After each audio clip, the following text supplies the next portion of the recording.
It was a bright Saturday morning, the kind of day when sunlight floods every corner of the house. The perfect time to talk solar. I had invited a solar panel salesman over. Let's call him Rick. Clean-shaven, crisp polo with a company logo, a folder of glossy brochures under his arm. He smiled as he stepped into my living room. "Nice to meet you," Rick said, extending his hand. "This'll be quick and informative. If you could just show me your latest electricity bill, I'll plug in some numbers and show you how much you could save with our system." As he set his iPad on the coffee table, I nodded.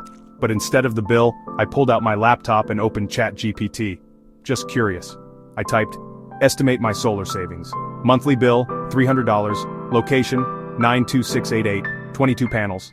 Powerwall optional. In less than 10 seconds. A full report. Yearly savings, break-even time, net metering analysis, even top-rated solar providers near me." Rick was still waiting for his presentation app to load. I said casually, "ChatGPT already gave me a detailed analysis. Wanna see?" Rick blinked. You used AI for that?"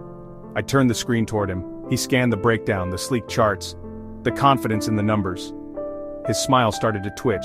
This is what I was about to show you," he said slowly. "But it did it faster." He leaned back. The air changed. "This is just a tool," I offered, trying to reassure him. Rick chuckled, nervously, but it didn't reach his eyes.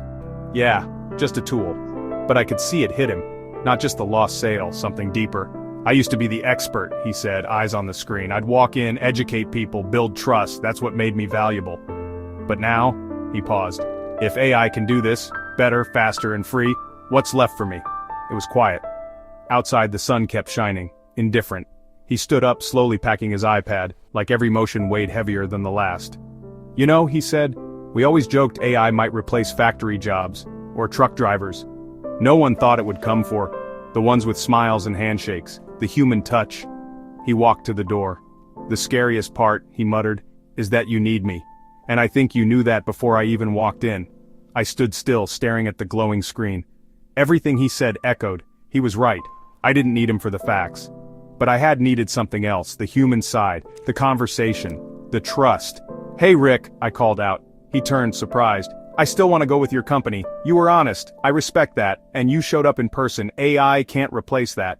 And for the first time that day, Rick smiled for real. Not a salesman's smile, but one of genuine gratitude.